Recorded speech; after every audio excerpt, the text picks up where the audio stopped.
눈을 들어 약속을 바라보라. 눈을 들어 약속을 바라보라는 제목으로 말씀 나누겠습니다. 아브라함은 12장에서 애굽에 내려가서 그러니까 기근을 맞이해서 인간적인 수단을 의지하다가 위기를 자초했죠. 그럼에도 하나님이 베푸시는 은혜로 애굽에서 온전히 무사히 나올 수 있게 되었습니다. 다시 약속의 땅으로 1절 보시면은 네게브라는 곳에 이스라엘 남단 경계에 있는 그 광야 같은 땅을 네게브라고 합니다. 그곳으로 다시 올라오고 있습니다.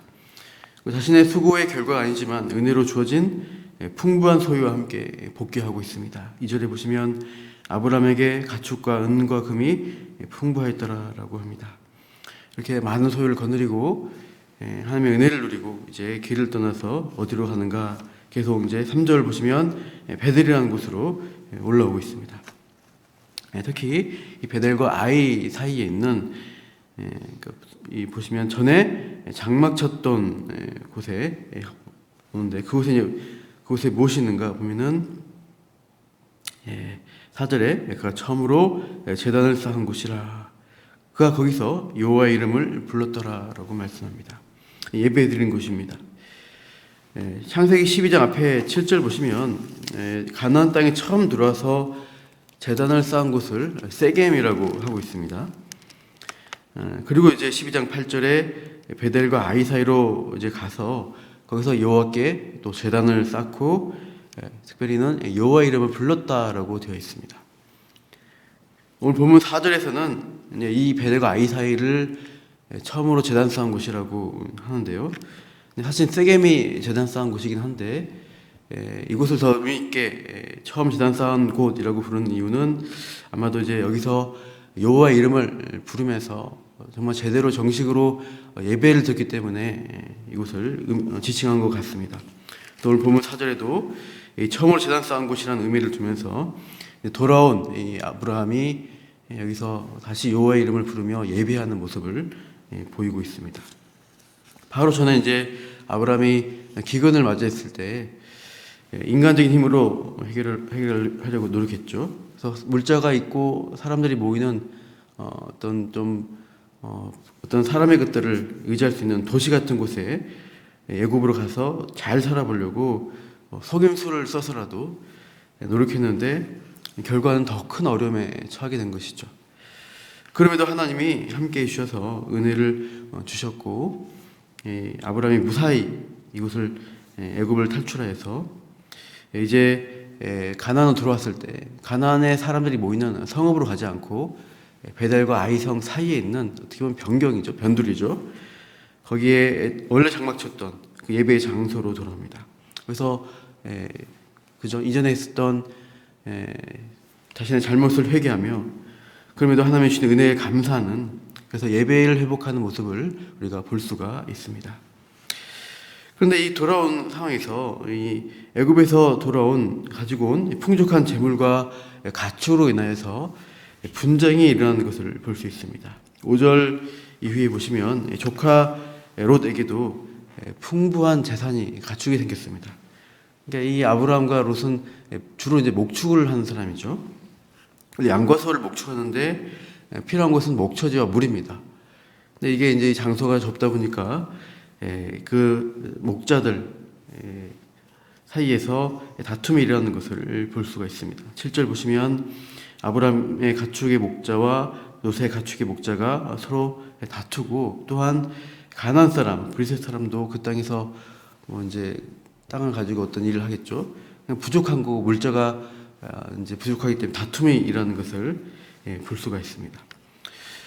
6절에 보시듯이 그들의 소유가 많아서 이제 동거할 수가 없게 된 상황이라고 설명하고 있습니다. 한정된 자원, 이 목초지로 인해서 어떻게 보면 경쟁의 구도에 부닥치게 되었습니다. 그런 상황에서 아브라함이 이제 제안하죠. 8절, 9절 보시면 우리는 한 친족이다. 그래서 다투는 어떤 상황으로 가면 안 된다라고 하면서 양보하는 게 9절에 나옵니다. 같이 읽어볼까요? 9절 시작. 네 앞에 온 땅이 있지 아니하냐? 나를 떠나가라. 네가 좌하면 나는 우하고 네가 우하면 나는 좌하리라. 아브라함은 네가 선택해라. 그러면 내가 너에게 먼저 선택권을 주고 내가 다른 쪽으로 내가 그쪽으로 하겠다라고 양보하는 모습을 보여주고 있습니다. 그러니까 내가 더 풍족한 거, 더 유리한 땅을 얻으려고 하면은 우리가 가위바위보 해서라도 먼저 선택권을 얻으려 할 텐데 아브라함은 이제 여유를 가지고 네가 더 좋은 땅, 네 보기에 좋은 땅을 가져가라라고 제안하고 있는 것입니다. 그러니까 아브라함에게 여유가 좀 느껴지고 있습니다. 애굽에서의 하나님을 경험하면서 이 가진 것, 어떤 땅 이것을 통해서 내가 풍족해진 것이 아니라 하나님이 함께 하심으로 내가 은혜를 누린다는 믿음을 회복한 것 같습니다. 그래서 이렇게 여유 있게 조카 롯을 배려하는 제안을 하게 되고요. 이제 10절 이후에 보시면 롯이 이제 선택을 하게 되죠. 어떤 선택을 합니까? 10절 보시면 이에 롯이 눈을 들어 바라보는 곳이 어디입니까? 요단지역을 바라보니까 이제 이 베델과 아이사에서 동쪽에 있는 지경입니다. 이 사이바다 쪽 변경에 동쪽을 보니까 거기에 물이 넉넉하다. 그리고 거기에 들판이 있고 이제 소돔과 고모라라는 큰 성읍도 있고 여호와의 동산 같고 애굽의 땅과 같이 풍족한 땅을 선택하게 되는 것입니다. 그래서 11절 롯은 요단 이 지역을 택해서 어떻게 옮겨요? 동쪽으로 옮겨서 떠나게 되죠. 아브라함을 떠납니다.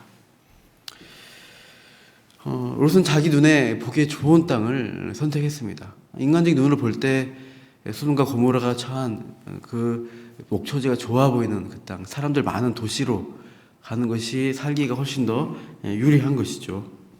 12절 보십시오. 아브라함은 가나안 땅에 거주하였고 롯은 그 지역의 도시들에 머무르며 그 장막을 어떻게 해요? 점점 옮겨갑니다. 결국 어디로 가죠? 소돔이라는 큰 성으로 들어가게 되는 것을 볼 수가 있습니다. 여기까지는 참 문제가 없어 보이는데요. 13절 말씀 보면은 우리가 보게 되죠. 13절 소돔 사람은 여호와 앞에 악하며 큰 죄인이었더라라고 성경이 말씀하고 있습니다. 죄가 있는 곳, 죄가 가득한 곳으로 향해서 롯이 점점 가까이 가는 것을 볼 수 있습니다. 물질적인 관점, 더 풍족함, 더 부자 될 수 있는 방향으로 하나님이 아니라 그들을 바라보며 나아가니까 결국은 소돔 사람이 있는 곳까지 이르는 그런 롯의 모습을 보게 되죠. 나중에 이제 우리가 19장에 가시면 하나님이 이 소돔을 아예 유황불로 엎어버리시는, 쓸어버리시는 장면을 보게 되는데 롯도 그곳에 가까이 갔다가 함께 위기를 자초하는 것이죠.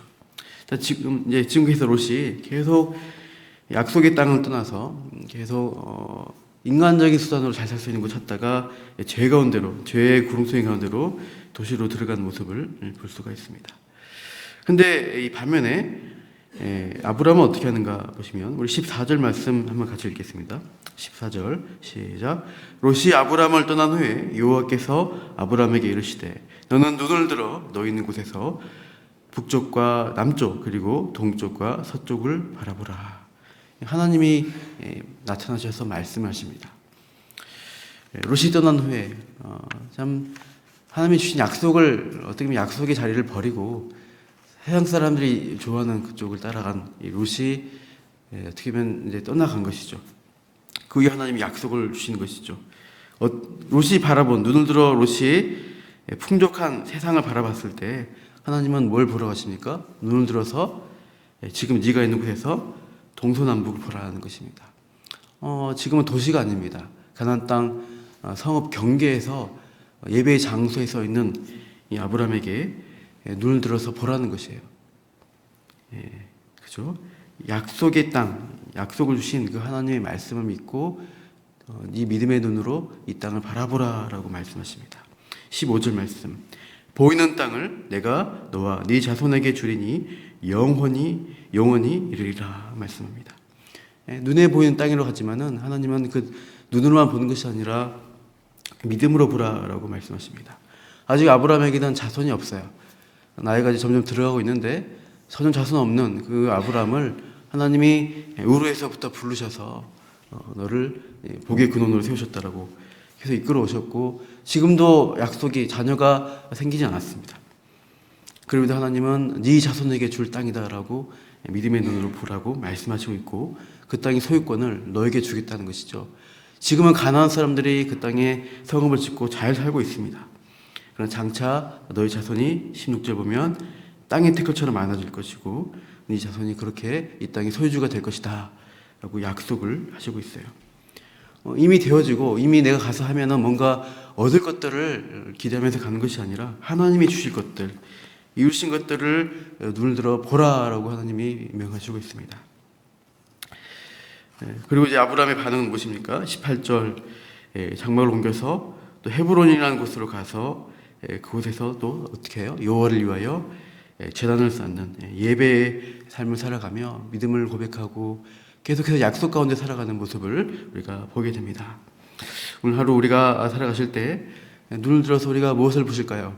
이 세상이 주는 약속, 내가 노력하면 될 것 같은 그 자리로 나아가서 내 힘과 세상적인 것들을 의지하면서 살아가는 것이 아니라 우리가 눈을 들어서 오늘도 눈에 보이는 세상이 아니라 그 눈에 보이는 세상 너머에 있는 하나님의 약속을 좀 더 바라보시고 그 하나님의 은혜 주심을 또 성취해 주실 것들을 기대하면서 오늘도 예배의 삶을 살아가시기를 축원합니다. 기도하겠습니다. 하나님, 오늘도 아브라함에게 하나님이 예배 받으실 분으로 그 인생을 주관하시는 주인으로서 인도하시는 장면을 보게 됩니다. 조카 롯은 물질의 풍부함을 따라서 인간적인 탐욕과 이생의 자랑을 쫓아 약속의 자리를 떠나서 세상 사람들이 있는 도시로 죄가 있는 곳으로 나아가며 참 나중에 보게 될 어려움을 또 심판의 자리를 또 우리가 예상하게 됩니다. 그런 아브라함은 하나님이 주신 그 약속의 자리, 예배의 자리를 지켜내며 약속 가운데 그 땅을 주시고 자손을 주실 것들을 하나님이 보라고 명하시고 있습니다. 오늘도 우리가 눈을 들어서 이 세상을 볼 것이 아니라 우리에게 약속 주시는 가장 좋은 것 주시는 그 하나님을 바라보며 예배자로서 오늘도 살아가도록 함께하여 주시옵소서. 그렇게 인도하신 하나님을 감사하며 찬양하며 예수님 이름으로 기도합니다.